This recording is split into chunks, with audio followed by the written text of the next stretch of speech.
Bom, sejam todos muitíssimo bem-vindos Obrigada. ao 30º dia de preparação para a consagração São José. Como passou rápido. É uma alegria estar aqui com vocês mais uma vez. Agradeço pela presença. Domingo, nesse segundo domingo da Quaresma, a gente estava conversando aqui como dá vontade de continuar seguindo com São José o resto da Quaresma, né? Ele tem nos conduzido com Nosso Senhor no deserto. Mas enfim, eu gostei muito desse formato aqui do domingo, da gente ir conversando, assim, tem sido cada vez mais familiar. Então eu só vou, depois da oração inicial, passar um videozinho aqui para vocês, muito curto. Tem, deixa eu ver, é assim, tem 10 minutos, mas eu vou passar metade dele só. Pra gente ir conversando, tá bom? Aí vocês contam aí os testemunhos, as dúvidas, as partilhas, e a gente vai mantendo desse jeito. Que a minha ideia era na terça-feira, ou seja, antes do dia da consagração, a gente se reunir pela última vez, aqui de maneira online, para a gente poder falar mais um pouquinho e nos aprofundar pela última vez, assim, pela última vez, mas só dessa preparação, né? Deus queira que seja a primeira de outras muitas. Então, podemos começar com uma oração?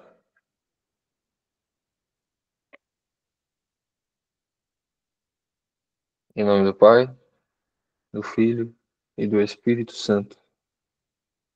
Amém. Ave Maria, cheia de graça, o Senhor é convosco. Bendita sois vós entre as mulheres, e bendito é o fruto do vosso ventre, Jesus. Santa Maria, Mãe de Deus, rogai por nós, pecadores, agora e na hora da nossa morte. Amém. Glorioso São José, rogai por nós. Em nome do Pai, do Filho e do Espírito Santo. Amém. Bom, antes de mais nada, vou pôr aqui o vídeo para vocês. Algumas pessoas vão se lembrar desse tema que a gente falou. Acho que a gente falou na semana passada. Eu poderia reproduzir aqui, mas eu vou colocar nas palavras de outra pessoa, porque eu não sei se vocês ouviram algumas das coisas que eu mandei lá no grupo, os materiais de apoio, que acaba que fica muita coisa também, né? Mas eu gostaria que vocês escutassem também da boca de outra pessoa, e diga-se de passagem, um grande historiador do nosso tempo, que é o Dr. Brian Petrie, que é amigo do Dr. Scott Hahn. Acho que a maioria das pessoas aqui devem conhecer o Dr. Scott Hahn. É um grande amigo dele, norte-americano que tem ficado muito conhecido pelo seu trabalho de historiografia do Novo Testamento. E ele tem descoberto algumas coisas muito interessantes a respeito de São José. E uma delas é essa aqui que eu já comentei com vocês, mas quero que escutem de novo. Então vamos lá.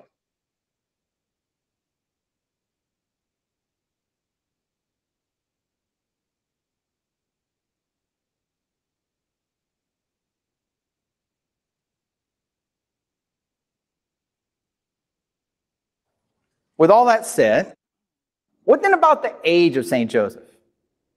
Was he an elderly widower? Where do we get that from? Have you ever wondered about that? When you see pictures of Joseph where he's very, very old? We've read the Gospel so far. We've looked at some of the major passages about Joseph. Did they say anything about him being a very old man? No. So where does that come from? Well, this comes from books known as the Apocrypha. The Apocrypha. Apocrypha is a Greek word that means a hidden book. And the reason these books were called hidden is because although they were attributed to apostles like James or the Gospel of Peter or the Gospel of Thomas, they did not appear, they weren't published until centuries after the apostles had died. Right? So the books of the New Testament are all published in the 1st century AD, within the living memory of the events. But the Apocrypha start to be published in the 2nd century, and the 3rd century, and the 4th century, and the 5th century, and the 6th century, and the 7th century, and the 8th century, and the 9th century, all the way into the early Middle Ages. There are these books coming out that purport to be written by Thomas, or Peter, or James, or Judas. That's my favorite, the Gospel of Judas. Right? He's your guy, right? If you want to write a gospel. No. But in all seriousness, why did they do this? Well, these books, well, first of all, if you write a book and you attribute it to an apostle, are you going to sell a lot of copies? Yeah. Right? Are you going to pique people's curiosity? Yeah. So these books emerge. Heretics would often use them to kind of promulgate their false ideas. But what's one thing they have in common about them all, and I cover this in my book, The Case for Jesus, is that whenever these apocrypha emerged, they were immediately rejected by the church fathers as forgeries, okay, as not being authentic. But they were very popular with, regular people who aren't scholars and theologians and who were just curious about the life of Jesus, especially the apocryphal stories about his youth, right? Because the Gospels don't tell us very much. So they filled in the gaps. So one of these apocryphal books was known as the Proto-Evangelium of James. And it tells us all kinds of information about the wedding of Joseph and Mary and about Jesus' childhood. And so this is really the origin of the idea that Joseph was an elderly widower. So I thought I'd give you a little taste of the Proto-Evangelium of James, and you'll see how interesting it is, but also how it's a bit different from the Gospels. So let's look at the apocryphal legend of the elderly Joseph. This is from the Proto-Evangelium of James, chapter 8, verse 1 through 9. And it tells us this. It says, Mary was in the temple of the Lord. So according to James, she was a temple virgin. She was living in the temple. But when she reached her 12th birthday, the priest held a council and said, see, Mary has become 12 years old. What then shall we do with her? And behold, an angel of the Lord appeared and said to him, Zacharias, Zacharias, go out and gather the widowers of the people, and have each of them bring a rod. She will become the wife of the one to whom the Lord gives a sign. So the heralds went out to all the countryside of Judea, and the trumpet of the Lord was blown. And Joseph cast aside his carpenter's axe and went to their meeting. Now when they had gathered together, they went to the priests, bringing their rods. Joseph took the last rod, and behold, a dove came out of the rod and flew onto Joseph's head. The priest said to Joseph, you have been chosen to take the Lord's virgin into your safekeeping. But Joseph refused, saying, I have sons and am an old man. Presbytes in Greek. We'll come back to that. She's but a child. I do not want to become a laughingstock. The priest replied, fear the Lord your God and remember everything he did to Dathan, Abiram, and Korah, how the earth split open and they were all swallowed up because of their dispute. Now, Joseph, you should be afraid of this happening to your house as well. So Joseph was afraid and took her into his safekeeping. In other words, he said, if you don't marry her, the earth's going to open up and swallow you alive. Oh, okay. I'll take her into my home. So he said to her, Mary, I've received you from the temple of the Lord. Now I'm leaving you in my house, for I'm going out to build some buildings. Later I'll come back to you. The Lord will watch over you. Beautiful marriage, beautiful start to a loving relationship there.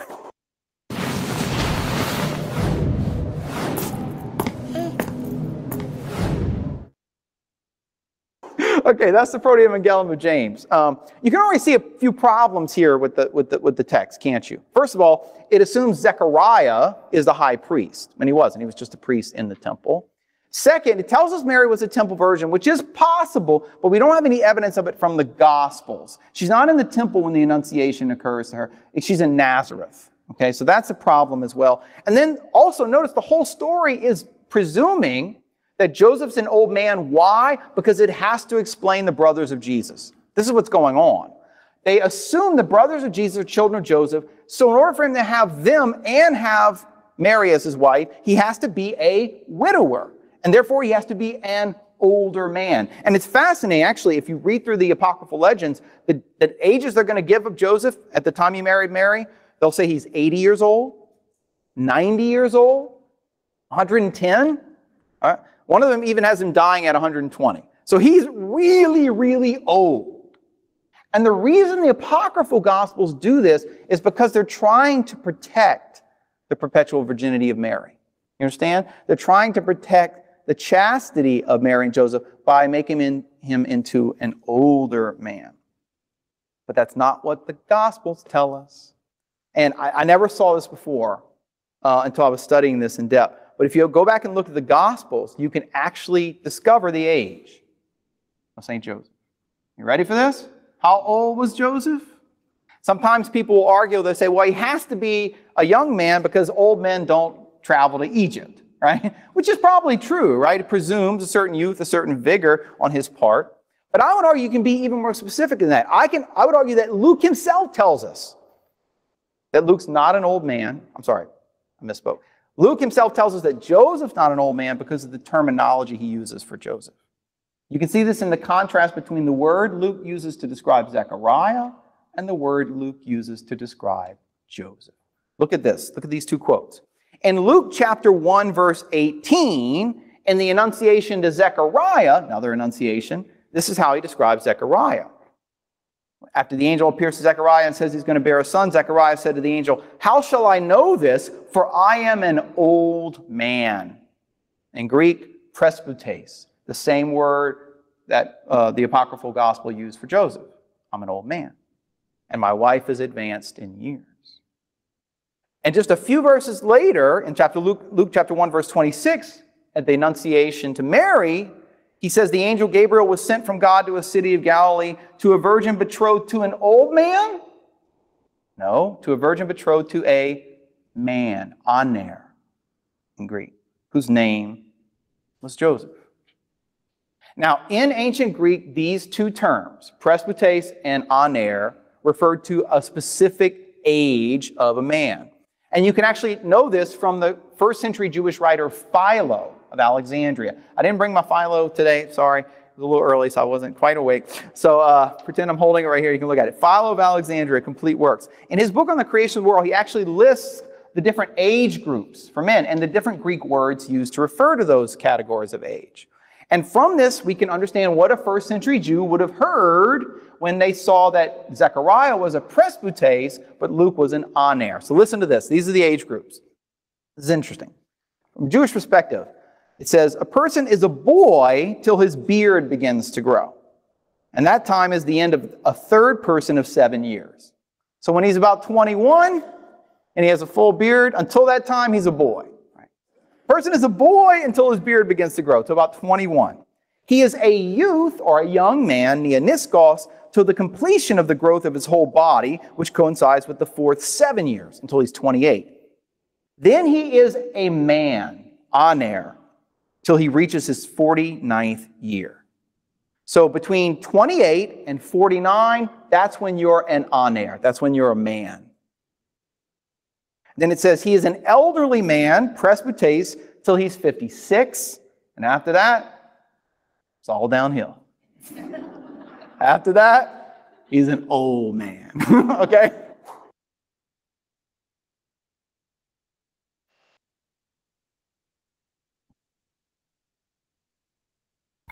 Yes. Pessoal, conseguiram ver o vídeo?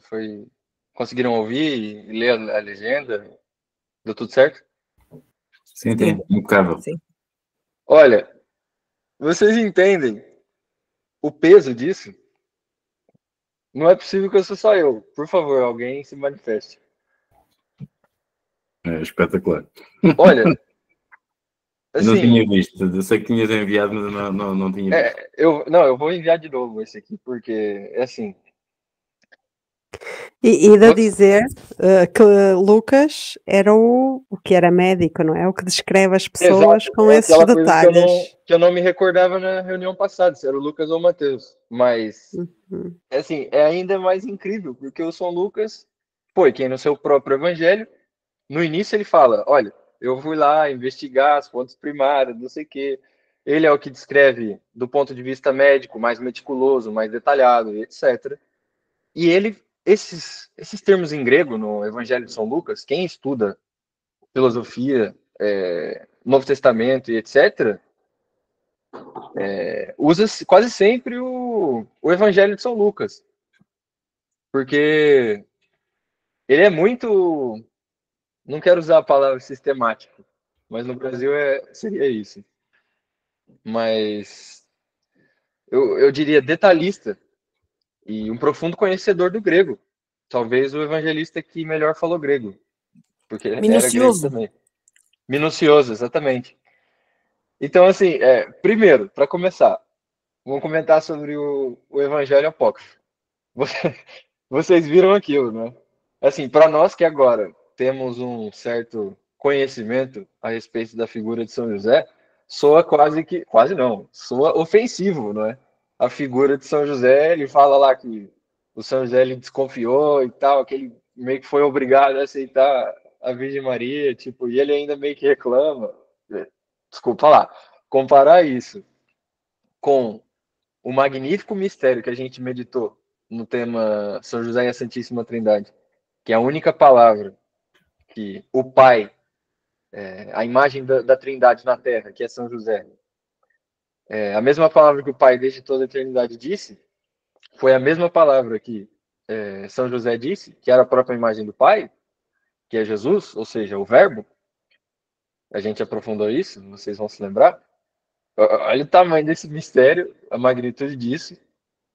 Dizer Jesus, Deus salva, ou seja, apontando para ele, manifestando um silêncio, uma profunda piedade e ao mesmo tempo esse mistério insondável, com semelhança à Santíssima Eucaristia, comparado com o Evangelho Apócrifo que fala assim coisas, frases soltas de São José, parece que é uma coisa assim fora de sentido, assim, não faz sentido algum, vocês ouviram. E outra é a questão da idade. É assim, o que eu quero focar aqui, sobretudo, é aquilo que o Padre Paulo ele sempre fala no livro da consagração, sobre a hora de São José, sabe? Para a gente aqui não esquecer disso. Em 3 dias nós vamos nos consagrar a São José. E nós não gostaríamos que fosse algo esquecido por todos vocês. Até no livro o Padre Paulo ele recomenda, né, que as pessoas se tornem divulgadoras disso, não é? Se eu não me engano, olha aqui, ó, essa entrevista do Dr. Brent Petrie tem 50 mil visualizações. Assim, isso não é nada, não é? Ele fala isso em outras ocasiões também, mas não são muitas. E vocês já ouviram isso? Eu também nunca tinha ouvido. Então, assim, claro, São José ele vai conquistando o coração de cada um, não é? E se torna algo muito pessoal e algo muito natural a divulgação da devoção. Mas eu quero que, sobretudo nós aqui, entendamos o peso dessa mensagem e a importância dela. E não só algo assim, simplesmente como uma informação. Assim, então, pronto, São José era jovem, como diz ali o Dr. Brent Petrie, com a faixa aí dos 20 e poucos até os 40 e poucos anos, entre isso, é certeza, de acordo com a própria revelação divina, descrita no Evangelho de São Lucas. E tá bom, São José era jovem. E acabou? Assim, a gente tem trilhado um caminho, um itinerário de vida espiritual junto com São José. O que isso significa? O nível de virtude que exigiria de um homem desse para custodiar, para cuidar de Deus e da criatura mais perfeita que já pisou nessa terra, que é a Santíssima Virgem. Então, que não era um homem impotente, incapaz, lá com muitos filhos, já velhinho e etc. Não. Ele tinha as três coisas que são a, a definição de santidade, a plena configuração com Jesus Cristo. A gente já falou sobre isso em outras oportunidades. Plena configuração com Jesus Cristo. Vamos lá, se alguém se arrisca. Qual que é a segunda? Vai até aparecer um joia aqui. Perfeita identificação da nossa vontade com a vontade de Deus. E o último, quem é que lembra? A perfeição é uma virtude teologal. Perfeição da fé, esperança ou a caridade? Não sei se prestou atenção. É fé, não é? Como o pai Abraão. Assim, A sob esse ponto de confiança vista. ou a caridade do amor, não é? Sim, é a caridade. Então, é a perfeita semelhança com Jesus Cristo, perfeita identificação da nossa vontade com a vontade de Deus e a perfeição da caridade. São essas três coisas que definem a santidade. Olhando para São José, a gente tem a plenitude de todas essas, todos esses pilares. E manifestadas num homem viril, masculino, e num homem perfeito, que é São José, ou seja, predestinado a custodiar, não é? A cuidar e a fazer crescer, que é o próprio significado do nome de José, não é? O aumentador, que ele faz crescer, fazer crescer o Verbo encarnado em sua humanidade. Olha só que coisa poderosa. Então, não é uma coisa não é só uma informação. Isso tem que nos levar, assim, amando essas verdades e a nos converter, a nos moldar de acordo com as virtudes, as características, a fé, a caridade, a esperança de São José. E mesmo na vida cotidiana, o Padre Guilherme, essa semana, acho que vocês conseguiram ouvir, não é?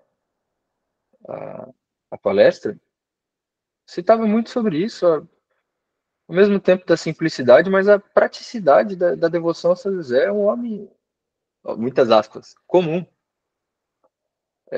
Tem outra conferência do próprio Brian Petrie, que ele fala sobre a questão da realeza de São José. Inclusive que o Dr. Sepúlveda falou conosco, vocês vão se lembrar.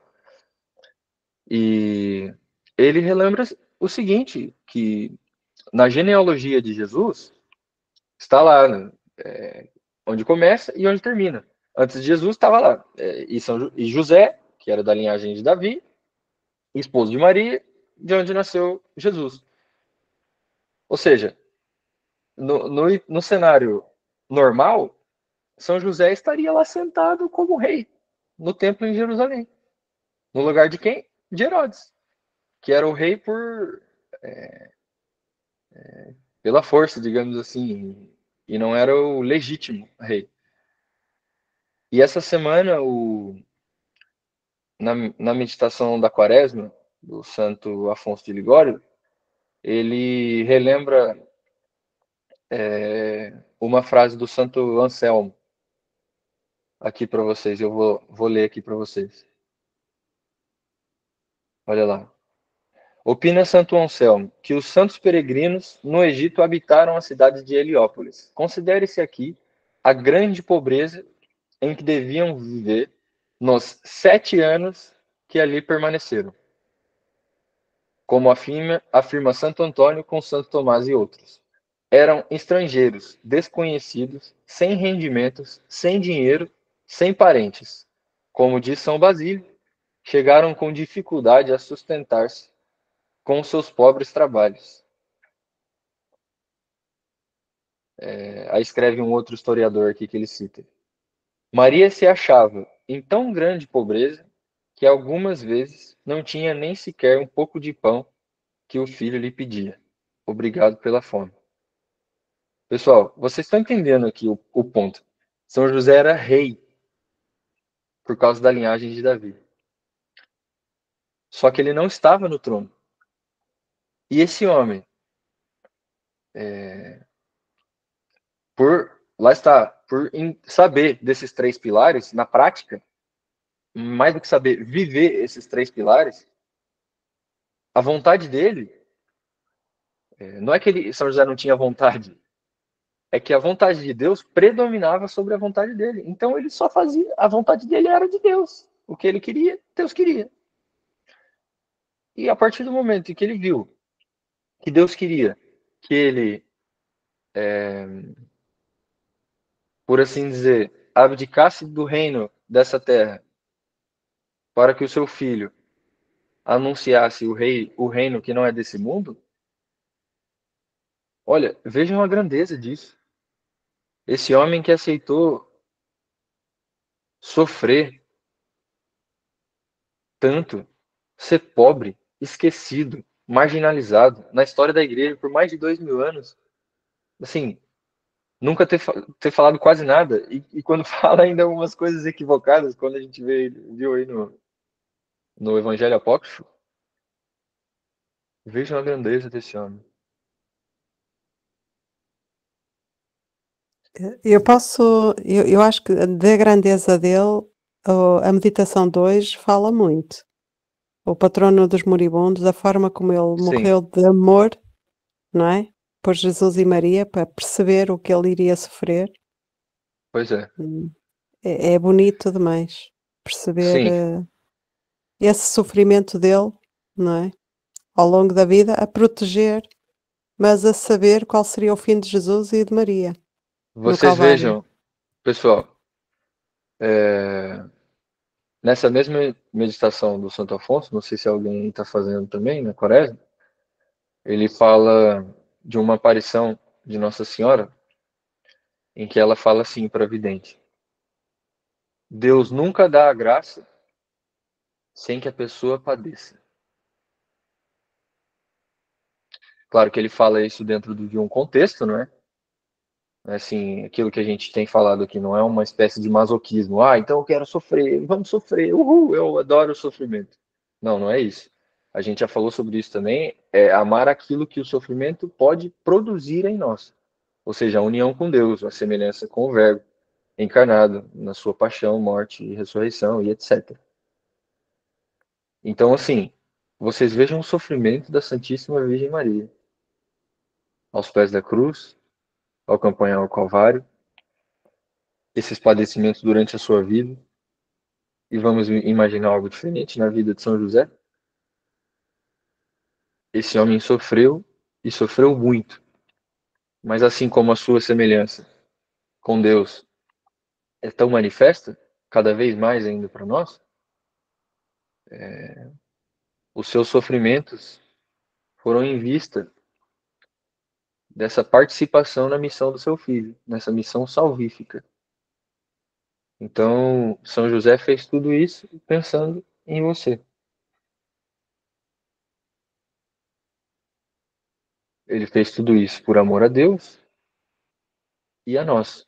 Amor a Deus sobre todas as coisas e o próximo como a ti mesmo. Só que você não ama o próximo como a você mesmo se você não ama a Deus. Não tem como. O que é a caridade? Assim, o próximo. No Brasil a gente tem aí a tal campanha da fraternidade, né? Essa tragédia, para não dizer outra coisa. Vai dizer que a caridade é abraçar o irmão, né? Sorrir para o pobre e etc. Pessoal, a maior caridade que a gente pode dar, que a gente pode fazer para uma pessoa, é dar Deus para ela. Ou seja, tirá-la da ignorância, mostrá-la o caminho da vida espiritual. É para isso que nós existimos. Nós existimos para nos unirmos a Deus. E como é que a gente quer ter caridade com o próximo? Ou seja, dar Deus para o próximo, sendo que a gente não tem Deus. Assim, profundamente falando, ou seja, em outros termos, como é que a gente quer dar Deus para uma pessoa, sendo que a gente não é santo? Porque a santidade a gente tem visto aqui, que começa, por assim dizer, a partir da passagem da porta estreita. Vocês lembram aí, quem ouviu as meditações ao decorrer da preparação? Fase ascética, oração vocal, meditação, oração afetiva, oração de simplicidade. Tem a porta estreita e depois a fase mística.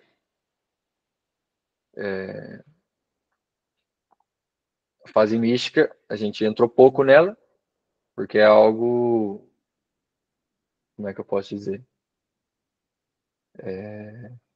Um pouco distante pra gente, ainda. Mas a santidade começa, de fato, a partir dessa passagem da porta estreita. Foi manifestada pelo Pentecostes, com os discípulos. Então, assim, a gente só ama alguém de fato, assim, há outras manifestações de amor. A gente sabe disso, claro. Mas, assim, profundamente falando, é dar Deus para uma pessoa.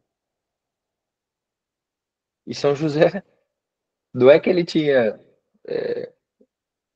esse aqui dos graus de oração, das moradas, porta estreita, para São José, assim, ele já nasceu na sétima morada, ou seja, no último estágio da vida espiritual. E dali ele só foi crescendo. Então, se amar o próximo é dar Deus para ele, e para dar a Deus para o próximo, eu preciso ter Deus, quem mais do que São José pode dar de Deus para nós? Dessa água viva, que diz o Apocalipse, que diz Nosso Senhor para Samaritano. Assim, tudo isso, para algumas pessoas pode parecer algo longínquo, mas não é, tá bom? Assim, a gente expõe essas coisas aqui como uma faísca para que o fogo se acenda. Ou seja, que a gente vai buscando mais informações, partilhas, formações, mas não são coisas abstratas. Existe um caminho, um itinerário de vida espiritual para nós seguirmos. E digo mais, pessoal, essa é a coisa mais... Isso não é a minha opinião, tá bom? Isso é a opinião dos grandes doutores, dos grandes santos. Essa é a única coisa que Nosso Senhor veio fazer de fato na Terra. Tá bom? Mostrar para nós um caminho de vida interior. Porque ele vai falar e de pregar o evangelho a toda criatura, não é? Mas a gente tem que lembrar quando é que ele falou isso. Ele falou depois que já tinha morrido, ressuscitado, ensinado para os discípulos como rezar e etc. Tem um santo que fala assim: orai, depois pregai. Quer dizer isso. Os discípulos só começaram a de fato pregar o evangelho quando Deus passou a predominar sobre eles. Isso é o que de central, não é só maior, mas o que de central São José quer nos ensinar a partir dessa consagração. Tá bom? É claro que tem as questões de vida prática, tem uma questão de saúde, sei lá, um problema no emprego, uma questão familiar, tantos testemunhos, coisas belíssimas, as pessoas contando de, assim, nascimento de filho, casa, assim, depois eu vou abrir aqui para vocês contarem, se quiserem, coisas belíssimas e necessárias, não me entendam mal, mas o eixo disso tudo está nessa vida que Nosso Senhor veio trazer, tá bom? Então, mais uma vez, e já finalizando, para abrir para as perguntas e para os testemunhos, a gente precisa lembrar que essas informações não são só para a gente saber, né? É como a meditação. Tem gente que acha que, vou lá pegar as Sagradas Escrituras, vou abrir lá e vou, né? Nossa, aí a pessoa vai juntando informações e tal, nossa, interessante, legal. Aí, sei lá, às vezes ela vai fazer uma palestra igual essa, não sei. Nossa, acho que eu sou santo, né? tá bom, agora eu acho que eu vou pro céu. Pessoal, a vida espiritual é muito mais do que isso, tá bom? A gente já viu a definição de meditação, a gente tem aprofundado o estudo, mas essa é a vida que Deus, desde toda a eternidade, pensou com a encarnação do seu Filho. E lá no Evangelho de São João, ele, quando lava os pés dos apóstolos, Nosso Senhor, ele diz assim, sereis felizes, ele está falando sobre todas as coisas que queria que os discípulos fizessem, etc., falando que que nós deveríamos lavar os pés de uns aos outros, como ele assim o fez. E ele fala assim, ele conclui assim, sereis felizes sob a condição de as praticardes. Então, mais do que, sei lá, uma coisa bonita que a gente está tentando desenvolver, a gente está buscando a nossa verdadeira felicidade, tá bom? E ela só se encontra no coração de Jesus. E não existem corações mais semelhantes aos de Jesus como o de Maria e de José. Por isso são eles que podem nos ensinar a verdadeira semelhança com o coração de Deus feito homem. Tá bom? Então acho que por hoje acho que tá bom a gente ficar com isso só de conteúdo. Como eu disse, na terça-feira eu gostaria muito de fazer a última reunião. A gente podia fazer quarta, mas aí é o dia da consagração, né? Acho que ia ficar que o pessoal vai na missa e etc. Não sei, vamos ver. Mas acho que por hoje tá bom. Agora eu abro para as perguntas, testemunhos. Fiquem à vontade, que aqui a gente já está se sentindo em casa, né? Pessoal da consagração. Inclusive, a gente tem que ver a questão do encontro presencial um dia. Quem quiser organizar aí.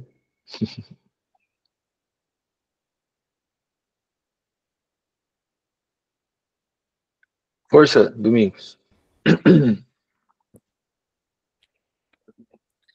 Já há algum tempo que tenho uma questão, e uma vez que falou da ignição da catalisadora e das camadas, da sétima camada de São José, eu, eu como leigo, que sou mesmo,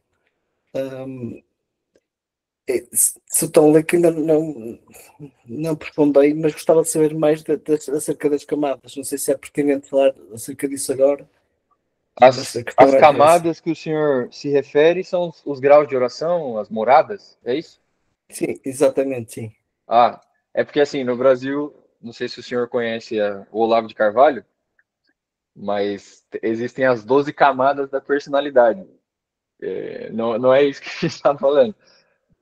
São as 7 moradas do castelo interior, que a maior autoridade sobre vida espiritual da história da igreja, a Santa Teresa de Ávila, Deus revelou para ela que a nossa alma, dentro da nossa alma existem esses 7 quartos, por assim dizer, não são quartos, mas são etapas. Essas 7 etapas,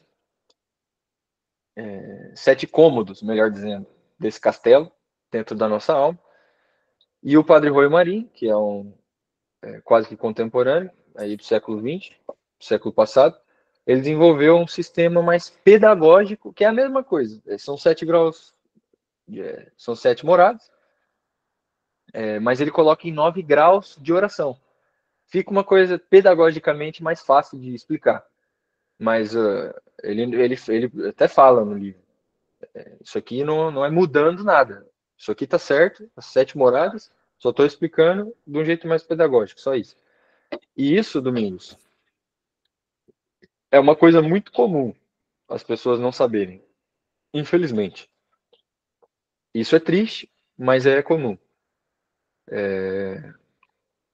Mas é uma grande alegria de saber que existem pessoas como você interessadas em saber disso, porque é para isso que a gente existe. No fundo, Deus vai ensinar o Santo Tomás de Aquino, o maior filósofo e teólogo da história da igreja. Deus, ele habita no mais profundo da sétima morada, e de lá ele envia as graças para nós. E, a Santa Teresa ela fala que quem está no pecado mortal nem dentro do castelo tá. Ou seja, nem namorada é zero. A pessoa está namorada negativa, está fora das muralhas do castelo. Ou seja, aí com a nossa ordenação moral a partir dos 10 mandamentos, aprendendo o que é a primeira morada, a segunda, a terceira, a gente tem um panorama do que fazer. No fundo, isso está revelado no Novo Testamento. A gente não tem tempo para falar disso aqui agora, mas está lá na carta de São Pedro. Tudo explicado lá. O problema é que só está no grego. A gente teria que falar grego ou pelo menos ler em grego, para explicar isso, para aprender isso com profundidade sozinhos. Mas como, graças a Deus, a divina providência tem levantado pessoas resgatando isso, a gente tem visto. Isso está na própria revelação divina. E Nosso Senhor, no Evangelho, nos próprios Evangelhos, ele deixa isso claríssimo. Só que nós não somos protestantes. O protestantismo é uma corrente que decorre do nominalismo. O nominalismo, o que é? É uma incapacidade de abstrair os conceitos. Ou seja, eu leio lá,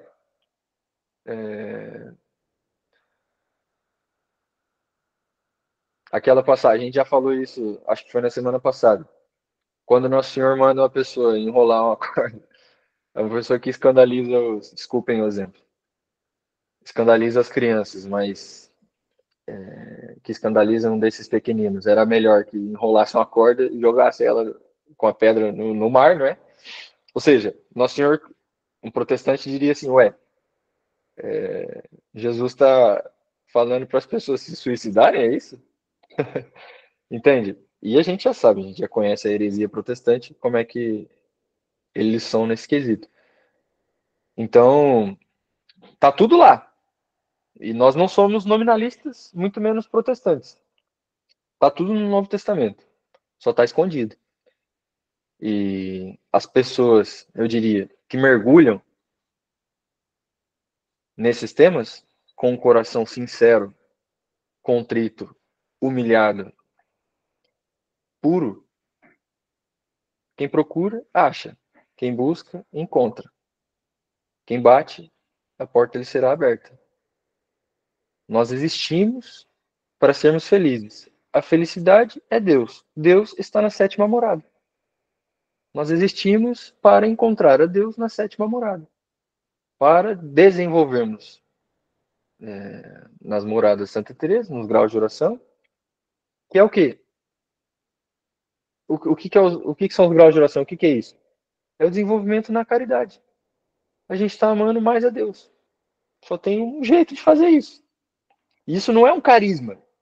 Esses dias eu vi uma pessoa foi muito feliz na colocação. Isso não é um carisma. Ai, eu me identifico mais. Assim, quem não se identifica em ser santo de verdade, ok. Vai lá cuidar da sua própria vida.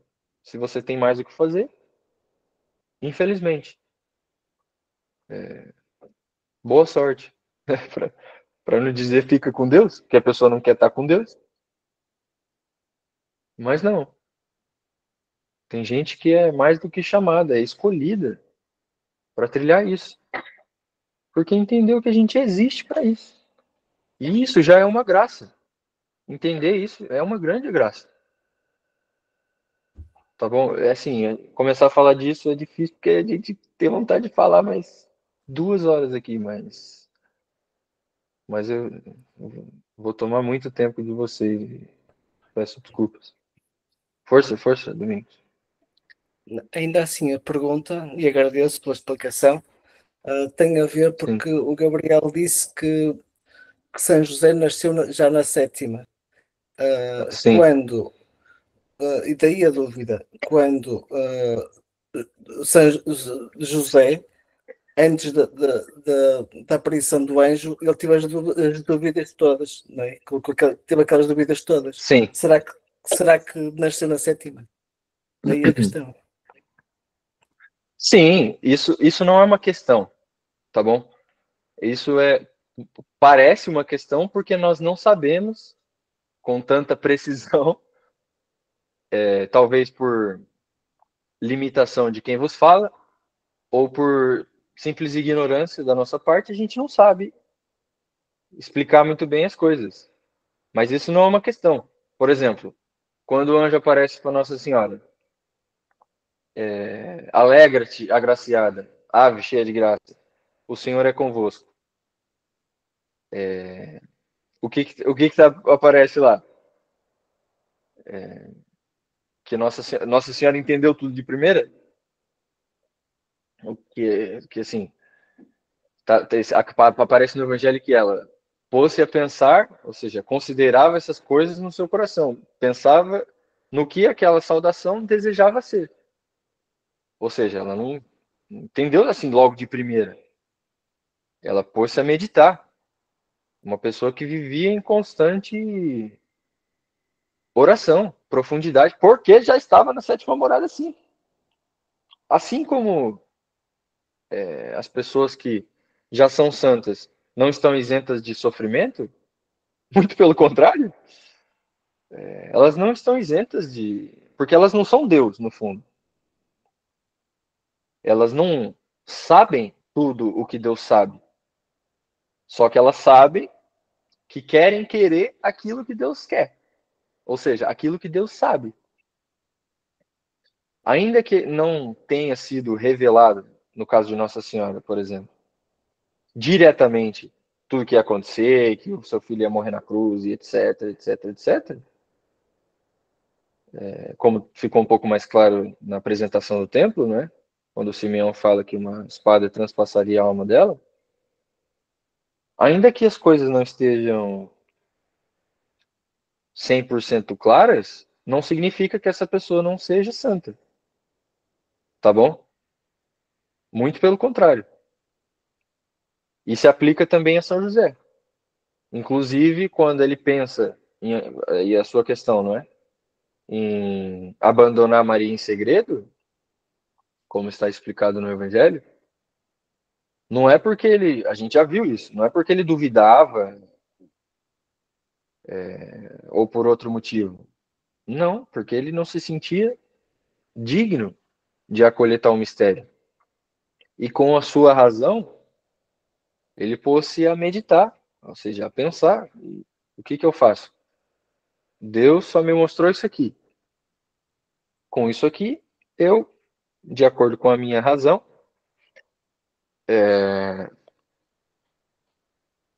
eu vou tomar a decisão que me parece mais próxima da realidade. Porque você não vê um santo falando assim: olha aí, pessoal, sai na rua assim, ó, com uma placa. Olha aí, pessoal, eu tô na sétima morada, olha como eu sou santo. Não. O Padre Pio se achava a pessoa mais pecador do mundo. E entre tantos outros exemplos. Eu conversava com duas pessoas amigas nessa semana passada e partilhava com elas o Santo Afonso, Maria de Ligório, em suas orações pessoais, pedindo a Deus com insistência: Senhor, me manda pelo menos para o purgatório. Pelo menos, por favor, só não me manda para o inferno. Eu sei que com a minha limitação, a minha imperfeição e a minha falta de pureza, eu não mereço ver a sua perfeição, a sua pureza, face a face. Eu não mereço. Mas, por favor, me manda pelo menos para o purgatório. Santo Afonso Maria de Ligório, doutor da igreja, um dos maiores santos da Santa Igreja da história. Então, assim, ser santo não é isenção de dúvidas, tá bom? Mas é uma perfeição da caridade suportada, ou seja, tendo como suporte uma fé inquebrantável, porque o justo, o santo, vive da fé.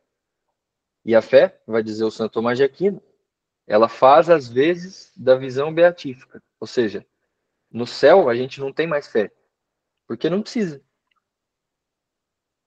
No céu, a fé vai ser substituída pela visão beatífica. Por quê? Porque através da fé nós conhecemos a Deus. Porque a fé, quando Deus manda a graça é uma luz que ilumina a nossa razão, a nossa inteligência. E assim nós conhecemos a Deus. Foi o que aconteceu com São José naquele momento. Que o anjo falou com ele em sonho. Uma graça iluminou a inteligência de José. Ele, como queria tudo o que Deus queria, isso é de Deus. Portanto, é o que eu quero. Não tinha distinção. Então, assim, isso não é uma questão, isso não coloca em xeque São José está no mais alto grau de santidade. Muito pelo contrário. Isso ainda confirma ainda mais a sua participação nos sofrimentos, no mistério e na missão de seu filho. Eu não sei se a sua questão ficou solucionada, eu espero ter, pelo menos, tentado ajudar. Não, ajudou imenso. Era mesmo isso. Obrigado. Tá bom. Por nada. Pessoal, desculpa, eu acho que eu passei o horário hoje. Mas aproveitem. Sim, eu tô aqui, tô tranquilo. Façam perguntas, partilhas, testemunhos, questionamentos, por favor. Essa é a nossa penúltima reunião.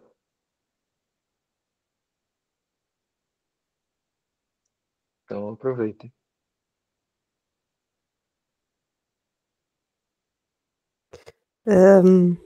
Eu estava agora a ouvir, Gabriel, e estava a pensar que, em relação a Nossa Senhora e a São José, eu acho que eles eram conhecedores, para além de santos de sétima morada, Sim, eram conhecedores da lei do Antigo Testamento.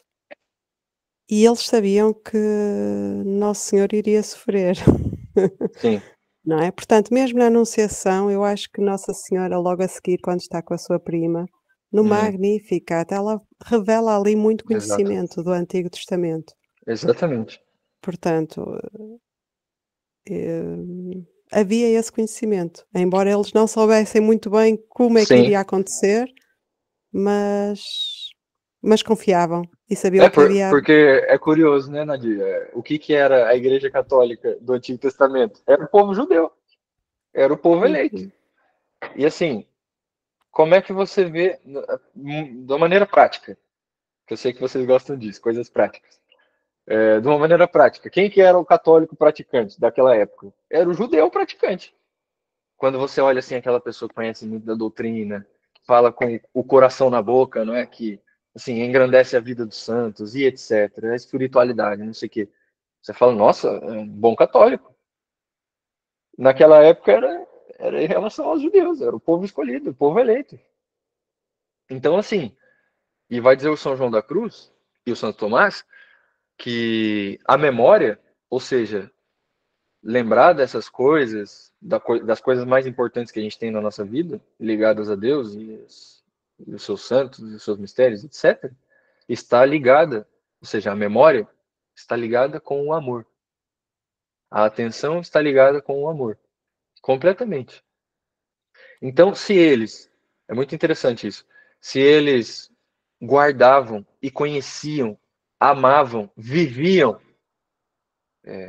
as escrituras do povo eleito, ou seja, todo o Novo Testamento, é porque eles O tinham essa Antigo, memória. Sim, o Antigo o Antigo. Testamento. Peço desculpa. É porque eles tinham esse amor como ninguém. Ora, assim, portanto, eles guardavam aquilo como ninguém também. E muito bem observado, no Magnífica fica claríssimo o conhecimento da Virgem Santa do Antigo Testamento. Muito interessante. Obrigado. Desculpa, eu vou passando aqui já. Lina, força, levantou, depois vai o Domingos. Boa noite a todos. Eu queria que você, por favor, repetisse o nome do livro ou indicasse alguns livros que a gente pudesse dar seguimento nos estudos, no aprofundamento, né? A Lina mora em Portugal, não é? Isso, Você? moro em Aveiro, Aveiro, não é? Portugal. Sim. Uhum. A gente tem um grupo, inclusive eu estou até com o nome Mater Dolorosa aqui, porque a gente tem um grupo lá que estuda essas coisas, tá bom? Então, depois é só entrar em contato comigo, quem tiver interesse em continuar participando assim dessas formações, desses estudos, com o grupo, né? Inclusive tem algumas pessoas aqui que sabem do que se trata. Só entrar em contato. Mas assim, de antemão, a gente poderia. Agora a gente está estudando uma obra chamada Espiritualidade dos Leigos, que é o mesmo autor do Teologia da Perfeição Cristã, que era outra obra que dava para indicar, mas mais aplicada para a vida dos leigos, que é a maioria das pessoas aqui, a maioria da realidade aqui, casados, enfim. Então era um bom começo, tá bom? Se te interessasse, seja muito bem-vindo. As aulas, já estamos na 5ª aula, tem a formação do ano passado também, e a gente estuda essas coisas. A mesma coisa que a gente está falando aqui sobre o ponto de vista de São José, a gente fala lá sobre o ponto de vista da galera toda. Ou seja, dos santos todos. Ok, eu vou, então, Mas... eu falo com você no privado, tá bom? Tá bom. Obrigada. Mas assim, tudo em relação a isso que a gente tem falado, nomeadamente, o que dava para a gente pegar as 3 obras da Santa Teresa, quem tem gostado aí da Doutora da Alma, eu recomendo que siga a cronologia das obras, o Livro da Vida, que é a sua autobiografia, o Caminho de Perfeição e o Castelo Interior, tá bom? São os 3 livros da Santa Teresa. Se seguirem essa cronologia, serão felizes, literalmente falando. Depois tem o Padre Roy Marim, tudo que você comprar dele também vai ser feliz, sob a condição de as praticar.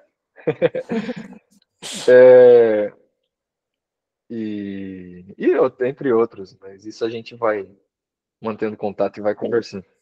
Sim, obrigada. De nada. Domingos, o senhor tinha levantado a mão? Não sei se tinha alguma.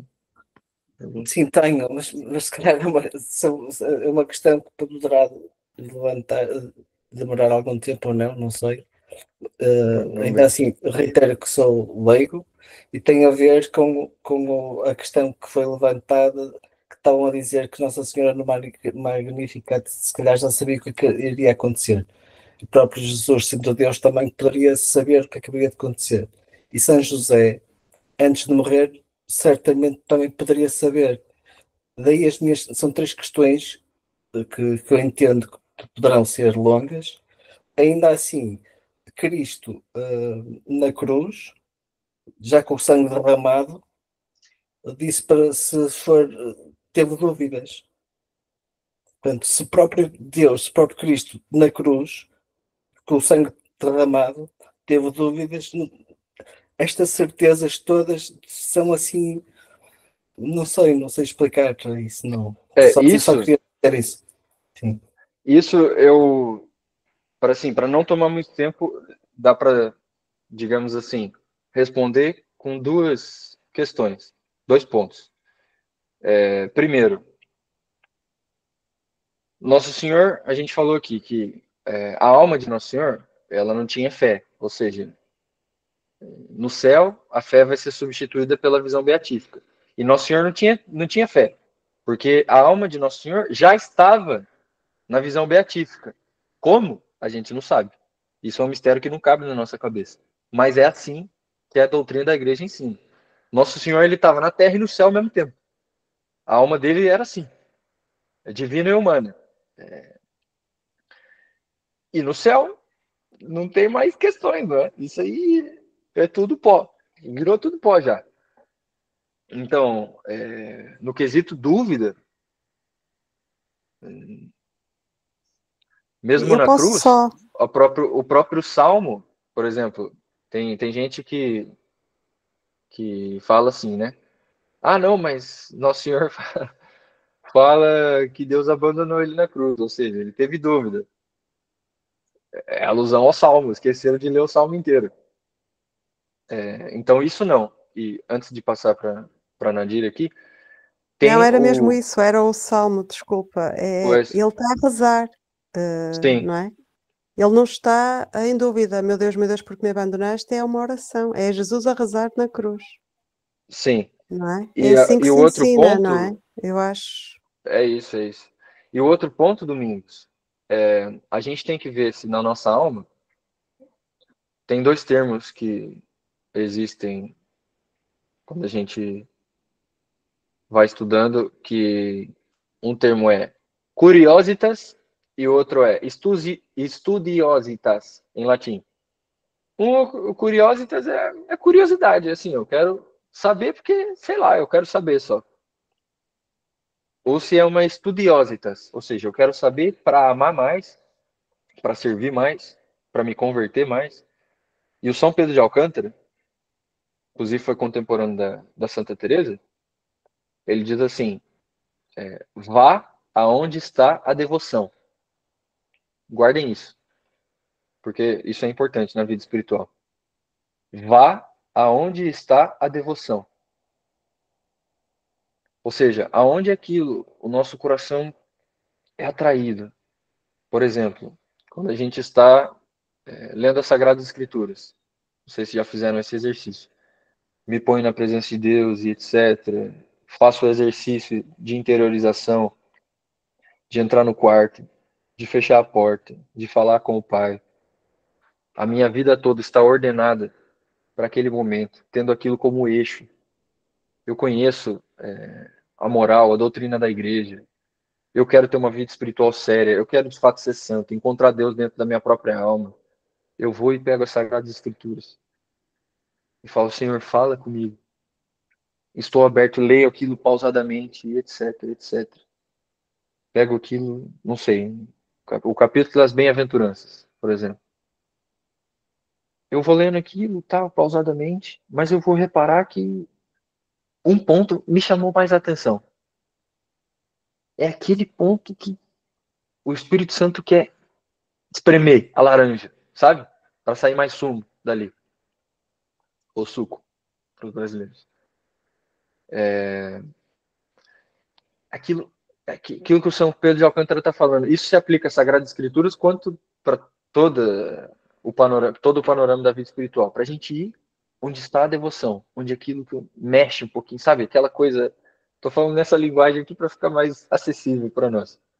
Mas é mais ou menos isso. Então, para essa questão, eu diria essas duas coisas, tá bom? Nosso Senhor não teve dúvidas e a gente tem que ver se certas questões são para nos levar à devoção, para amarmos mais a Deus, ou só porque a gente quer superficialmente saber. Obrigado pela pergunta. Lina, tem mais uma questão?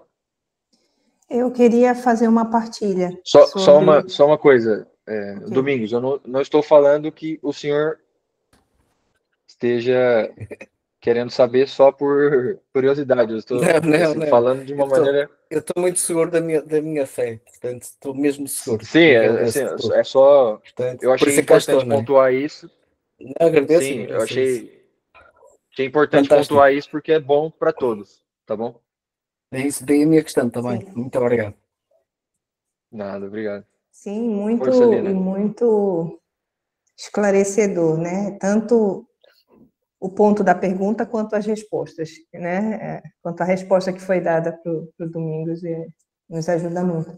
E isso, a tua resposta me trouxe uma vontade de partilhar, né? O porquê que eu estou aqui hoje, já vem de pouco tempo de caminhada, mas lembrando do que você falou dessa leitura, dessa lécio divina, né?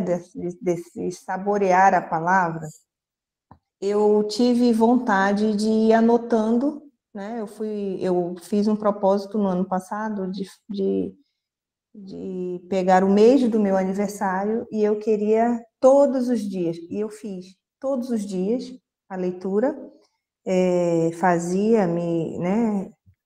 E o que me chamava atenção, eu ia anotando.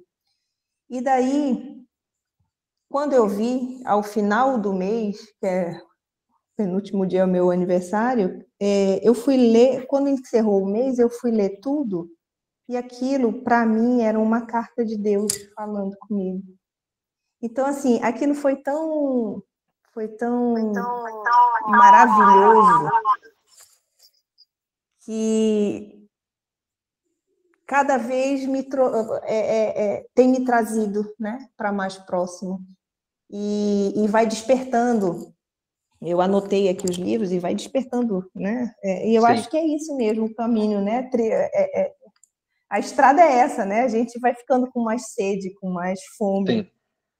Ô, Lina, que coisa.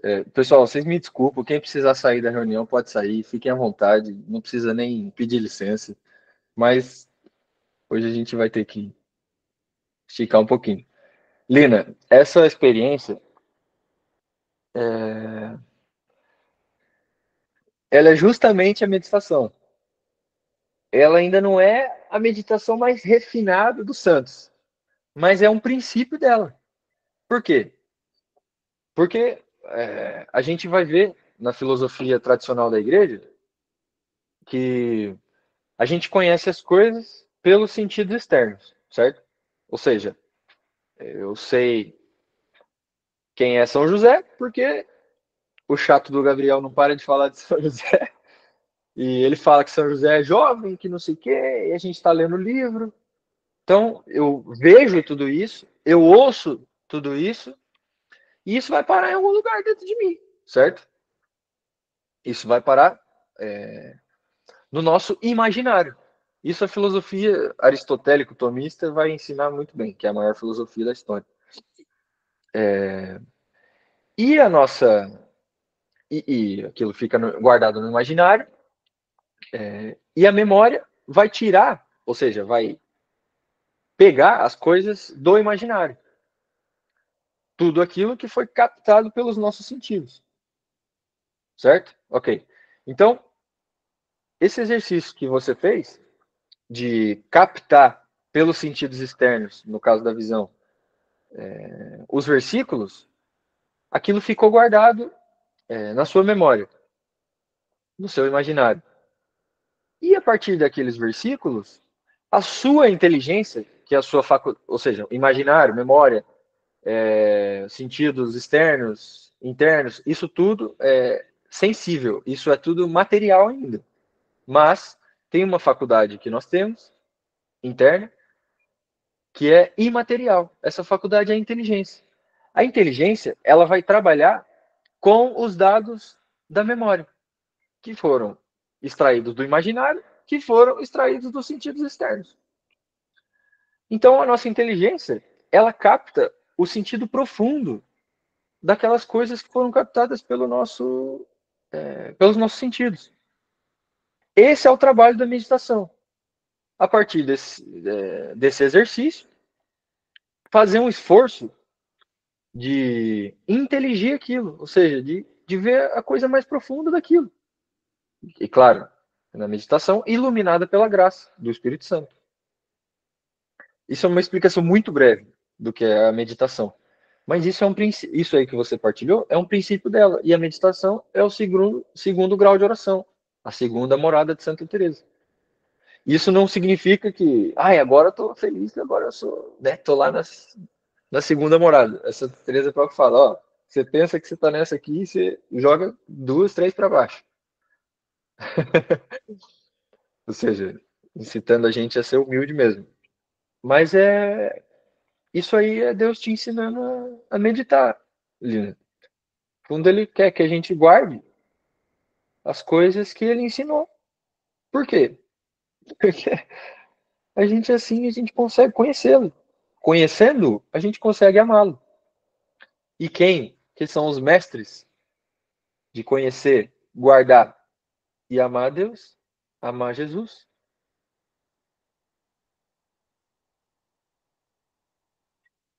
José e Maria. Ninguém mais do que eles. O São Lucas é muito específico. Ele coloca lá. E Maria guardava longamente essas coisas no seu coração. Meditava as coisas no seu coração. Fala isso 3 vezes. E São José a gente não precisa nem falar mais, porque a gente está muito convencido disso. Assim espero. Então, bendito seja Deus, Lino. E tem mais. De onde vem isso, tem mais. Obrigado Eu pela partilha. quero, e é justamente o que eu quero buscar, né? É a fome e a sede do conhecimento Sim, quanto mais a gente conhece, mais a gente ama, né? exato. Vocês leram a oração do Santo Agostinho, que a gente mandou lá no grupo, Tarde Te Amei. E ele vai falar lá, eis que estavas dentro e eu fora. E aí eu procurava e não sei o quê. E não, assim, a gente pode procurar em tudo aí fora. Dinheiro, mesmo em relacionamentos, mesmo em coisas boas. A nossa alma não descansa enquanto a gente não trilha esse caminho e vai encontrando Deus. Esse é o caminho da felicidade, pessoal. Esse é o caminho que São José quer nos levar. Aí vai chegar o ponto em que pode vir desafio, pode vir dor, pode vir sofrimento, sacrifício, pode vir até a morte. Ele dirá, assim como ele disse, apenas uma coisa: Jesus, Deus salva. Então, é isso. Mais alguma pergunta? Senão, vamos rezar aqui, senão o pessoal vai ficar bravo comigo.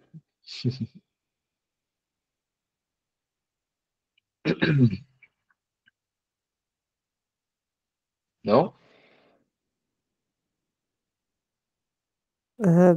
E eu só ia deixar uma sugestão, que é um bocadinho mais light, mas há uns retiros no YouTube de Dom Henrique Soares muito bons.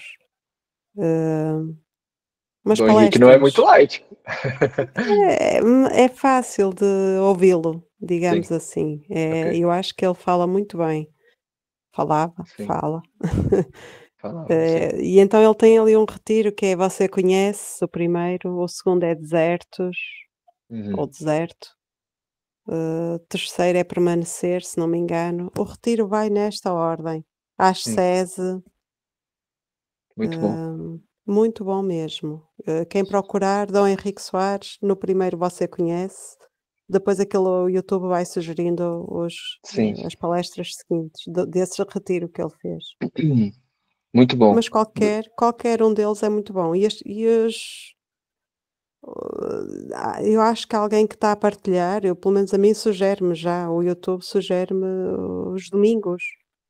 As homilias de domingo dele, ele dá uma catequese muito boa. Sim. Não, Dom Henrique Uhum, é o que tudo indica, foi um santo homem. sim. Obrigado, Obrigada, Nadir. Nadir. Obrigada. Bom, que bom, pessoal. Então, acho que podemos finalizar com uma oração, pode ser?